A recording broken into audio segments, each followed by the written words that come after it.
we had fun. I mean, again, I just said that the town was not all it's said to be. That's all. Yeah, it's weird Did how I people. try to go home early? Yes. Oh yeah, We, me we were actually considering right after Wrestlecon taking a car and driving home. right. And just to go home, see our families or whatever. Not because we were not making money or anything. It was just not having a good time. So,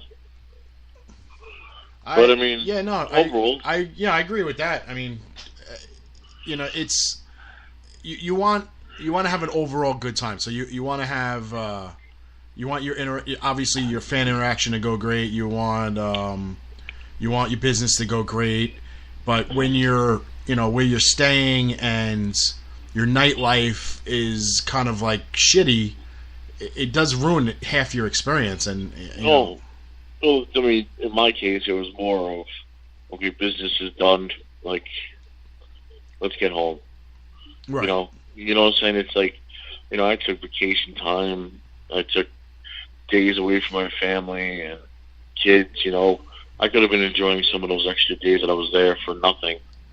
Because of the flight or whatever. Right. I could have been sitting at the Jersey Shore with them, enjoying a day. You know what I'm saying? Oh, Save absolutely. those vacation days for future. But The only thing I got to say that we had working in our favor was that the weather was miserable back home. yeah.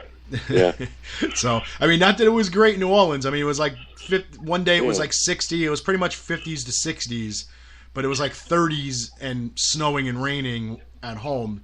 So, but it did rain a lot in New Orleans. That was kind of crappy, but good thing it's not an outdoor convention.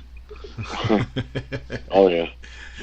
So, yeah, when we our little crib we stayed at the house with. We went to one of those boat ride, boat tours, swamp tours, yeah. and it was cool, but it was like it dragged on. Me and Lou from Ultimate Stars wound up falling asleep on the boat, and so it was cool, but I got dragged on. So It was kind of hard to, because like Sunday was like my only day that, like the entire day was free. We got there Thursday afternoon, so that day was pretty much shot. We had to, set up at the convention and then drop the trailer off at your guys' place, and we didn't even check into our hotel until 11 p.m. and we grabbed something to eat right before that. So we ate about 10 o'clock and checked into the hotel about 11:30, and then we got right to work on Friday to the convention. And so Friday and Saturday night Friday night we really didn't do anything. We kind of just relaxed, and then Saturday night we hit Bourbon Street and did some stuff there. And Sunday we decided we went to a movie. We went to go see Blockers with John Cena. It was actually pretty funny. And we did our eating here and there, and then on Monday we got on the road. We hit up this diner called the American Pie Diner, and we drove home 23 hours straight through to that's all right. yeah. I mean, going down was a little bit easier. It was 16 hours. We stopped in Georgia. We got there like 5 a.m. and took a power nap, had dinner, hung out with some family, and then we headed out the next morning. And like I said, we got to New Orleans in the evening, and took care of stuff. But 23 hours, man, in the same car, it's nuts. I mean, we stopped for breakfast. We got on the road a couple times to get gas, to go to the bathroom. At the same time, obviously, we did stop for dinner. And that was it, and then dinner turned into the next morning, and we drove through some fog in Virginia that was like straight out of a horror movie. It was sick. We went from 75 to 40 because we couldn't even see in front of us. It was pretty nuts, and but we got to drive through some states I've never been through. I've never been through Alabama, Mississippi, Tennessee. West Virginia. Never been to any of those states, so we got to drive through those. So that was kind of pretty cool. See the signs for cool. Nashville. There you go. And I saw some signs for Lexington, Kentucky. We didn't drive through, but it's pretty cool to see some of the country that you only see on TV or on the computer. Right. I wish we would have had an extra day to maybe stop in Nashville, go to the museum and things like that. But like you said, you gotta get home. My dogs were waiting for us at home. They were like flipping out when we got home. So. Yeah, Nashville's. I want to definitely go to Nashville. My brother was there recently. He's going back again. Mm-hmm. He said it's a great town. Yeah, so, it looks. From what I've seen, it looks pretty cool. I know somebody that lives in Tennessee, so they can give me a tour of the place, things like that. So I spoke to you earlier while we were on the air. Before you called in about you were going to try to give someone a call to ask them to come on, or are they going to come on? Don't say who it is, because no. I just threw that out there to try to resolve some things, because to be honest with you, I mean, I got no problems with the guy. Right. I don't care if he's banned, where this place, that place. There's nothing to do with me. Right. And I'm also friends with the other person that's So yesterday when Richie texted me, I'm sorry, but when that person texted me, I tried to nig it in the butt and text them both and just be like, look, you're both of my boys, can you just stop this shit already? And then they both went at it, so I'm like, can't beat a dead horse, so maybe if we talk to him, if I'm going to text him to see if he would want to. Right. But, the only thing is I don't need, drama between me and him. I don't, again, I have nothing against him, so if you want to badmouth him, just not.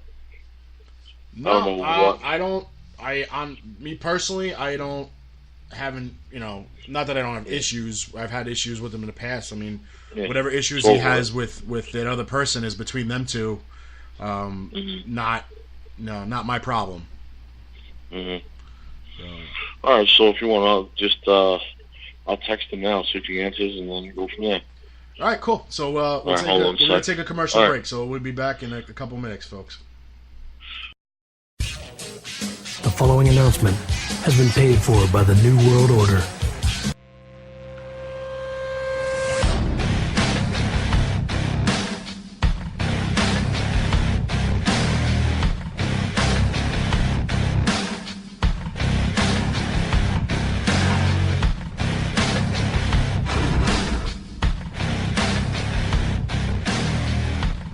Funkenstein Wrestling Superstore in the world-famous Englishtown Flea Market. Blue Building, booths 46 through 48. Check them out for all your wrestling memorabilia needs. They have figures, lucha masks, t-shirts, retro collectibles, DVDs, cards, and so much more. You can also pick up tickets to local indie wrestling promotions. That's right, you heard it here on the Damage 365 Radio Network. The Funkenstein Wrestling Superstore in the world-famous Englishtown Flea Market, Blue Building, booths 46, 47, and 48. Check them out on Facebook at facebook.com/Funkenstein Inc. for more information.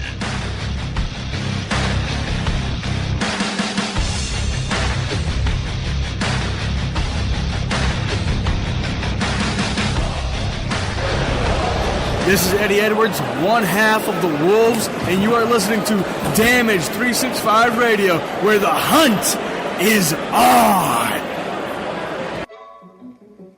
Do you laugh so hard to other podcasts you're a danger on the road? Granny shifting, not double clutching like you should. Do you drive your friends crazy going on and on about said podcast? You're an idiot. Do you have trouble falling asleep at night? For 6 months, I couldn't sleep. If you've answered yes to one or all three of these questions, have no fear. Here, at After the Credits, we have patented a formula of quasi-cogent opinion seasoned with shameless in-bickering to provide you with an experience that is both AAA safe and moderately amusing. So join the dueling duo of Robert Kajowski and Norton every week for the latest in trailer and movie reviews, as well as the occasional TV talk. Because at After the Credits on Damage 365 Radio, we believe in 4 things. Water's wet, the sky's blue, women have secrets. And that listening to our show will guarantee that your insurance premiums will plummet.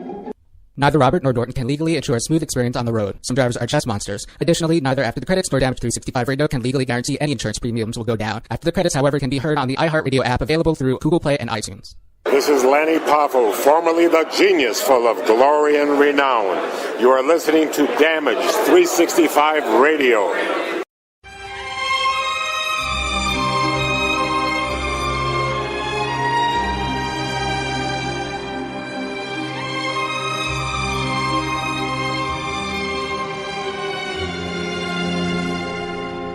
Esposito's Pizza and Pasta.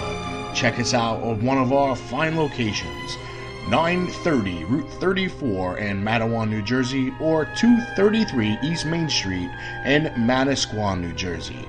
From pizza and salads to pasta and buffalo wings, we have something to suit every member of your family. Whether you're seeking to take out, delivery, or just want to dine in, let us do the dishes. We would be more than happy to take care of your next meal. Our courteous and friendly restaurant staff is here to meet and exceed all your expectations. We promise an enjoyable experience each and every time we serve you. Try our award-winning sesame seed crust pizza, the recent winner of first place in the Las Vegas Pizza Open in the Artisans Division. Visit us online at sesameseedpizza.com for store hours, menus, and phone numbers, or just stop by one of our 2 great locations. You'll be glad you did. Esposito's Pizza and Pasta, so close to eating at Mom's, but without all the yelling.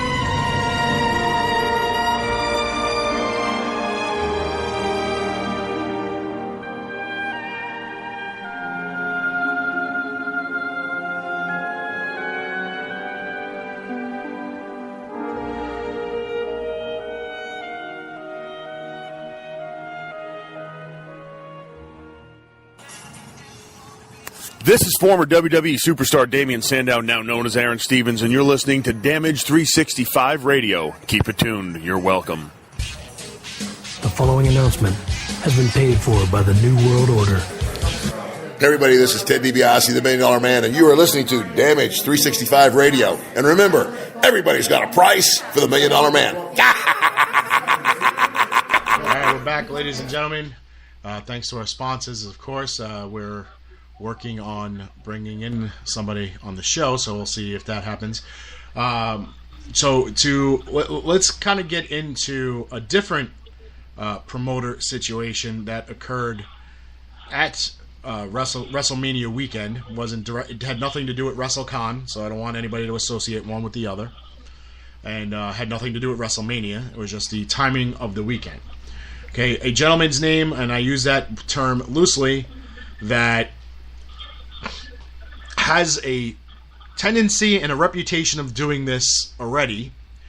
black-catevents Mike Dickinson, who we've mentioned on this show before when he screwed over RDP Promotions and Warriors of Wrestling in that Rikishi deal.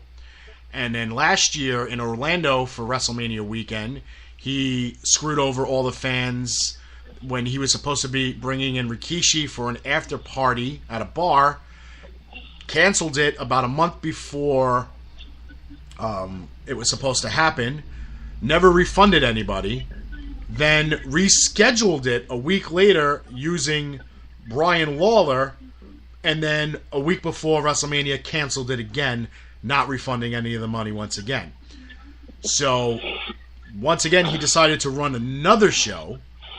This one involving my guests that I flew in and paid for to be there.